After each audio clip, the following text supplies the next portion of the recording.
नवरात्रि में माँ दुर्गा की विशेष पूजा अर्चना की जाती है। कई लोग पूरे 9 दिन व्रत रखते हैं। इसके साथ ही देवी माँ को प्रसन्न करने के लिए कई उपाय भी किए जाते हैं।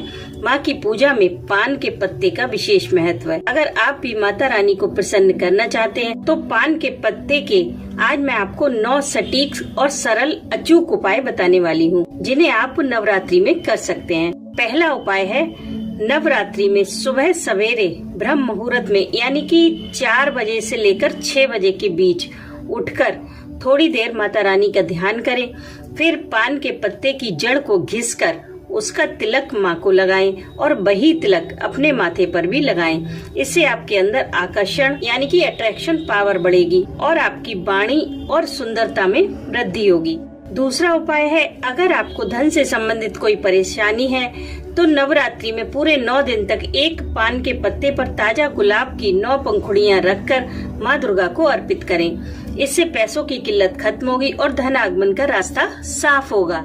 तीसरा उपाय है, नवरात्रि में मंगलवार के दिन हनुमान जी के सामने बैठकर एक पान के पत्ते पर सिंदूर से श्री राम लिखकर हनुमान जी को अर्पित करें। लेकिन ध्यान रखें कि इस पत्ते को उनके चरणों में ना चढ़ाएं और राम नाम का कम से कम 21 बार जाप करें। इस उपाय से आपके कार्यों में आ रही सभी अड़चनें दूर होंगी और आपके जीवन में सुख, शांति और समृद्धि बढ़ेगी। अगर नवरात्रि में 2 मंगलवार पड़ते हैं तो आप यह उपाय दोनों मंगलवार कर सकते हैं। चौथा उपाय है, दोस्तों, अगर आपके घर में गृह कलेश बहुत ज्यादा है या घर में कोई दिक्कत है तो पान के पत्ते पर चंदन से क्लीम लिखें, उसके ऊपर केसर रखें, फिर हाथ में लेकर माँ दुर्गा के 32 नामों की नामावली का पाठ करें। फिर पान का पत्ता माँ दुर्गा को समर्पित करें। ऐसा नवरात्रि में पूरे 9 दिन तक करें। घर के सभी क्लेश दूर हो जाएंगे और घर में कोई परेशानी नहीं आएगी। 5वां उपाय, नवरात्रि में मंगलवार के दिन एक पान के पत्ते पर लौंग, इलायची रखकर पान का बीड़ा बना ले। फिर किसी भी दक्षिण मुखी हनुमान जी के मंदिर में जाकर यह बीड़ा हनुमान जी को अर्पित करें और ऋण मोचन मंगल स्तोत्र का पाठ करें। कर्ज की सभी समस्याओं से आपको छुटकारा मिल जाएगा। पान के पत्ते का यह बहुत ही अचूक उपाय है। छठा उपाय है, नौकरी में प्रमोशन या व्यापार में बढ़ोतरी में कोई भी रुकावट आ रही है तो नवरात्रि में पूरे 9 दिन तक एक पान के पत्ते पर दोनों तरफ सरसों का तेल लगाएं और माँ दुर्गा को समर्पित करें।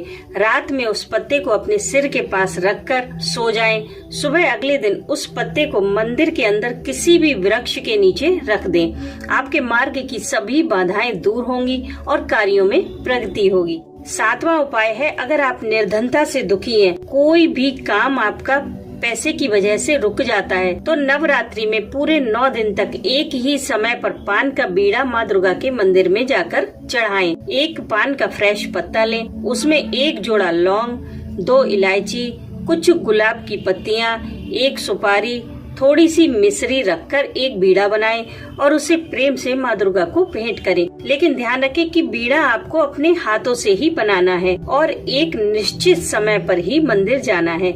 यानी कि अगर आप सुबह 6 बजे मंदिर जाते हैं तो पूरे 9 दिन तक आपको 6 बजे ही मंदिर जाना है।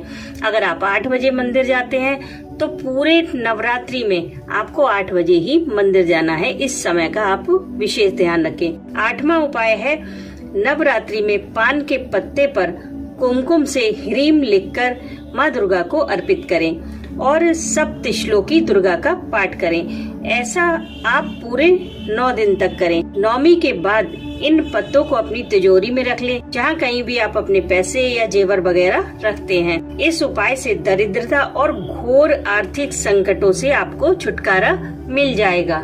दोस्तों, 9वां उपाय है, अगर आप किसी रोग से जूझ रहे हैं, आपको कोई क्लेश है, शरीर में कोई बीमारी है जो लंबे समय से चल रही है और इलाज के बाद भी कोई फायदा नहीं हो रहा है, तो आप नवरात्रि में पूरे 9 दिन तक रोजाना 1 बार दुर्गा कवच का पाठ जरूर करें। सुबह सवेरे ब्रह्म मुहूर्त में सुबह सुबह आप उठें और स्नान आदि करके दुर्गा कवच का प्रतिदिन पाठ करें नियम से। अगर आप पाठ करने में असमर्थ हैं, तो ये पाठ आपके लिए कोई दूसरा भी कर सकता है। आपका कोई रिलेटिव हो, आपको चाहने वाला, जिसकी भावनाएं भी आपसे जुड़ी हो, ऐसा व्यक्ति जब आपके लिए इस दुर्गा कवच का पाठ करेगा तो इसका असर बहुत जल्दी होगा और धीरे धीरे आपकी सभी दवाइयाँ छूट जाएंगी। आप बस वहाँ बैठकर इस पाठ को सुन सकते हैं। और हाँ, एक जरूरी बात, आपको इनमें से जो भी उपाय करें, लेकिन अगर आप उस उपाय का पॉजिटिव असर देखना चाहते हैं तो प्लीज इस उपाय को गुप्त रखें। किसी के साथ भी इस बात को शेयर ना करें कि आप नवरात्रि में कोई स्पेशल पूजा कर रहे हैं। अंत में माँ से अपनी गलती के लिए क्षमा प्रार्थना अवश्य करें। माँ बहुत दयालु है, आपकी कामना अवश्य पूर्ण करेंगी।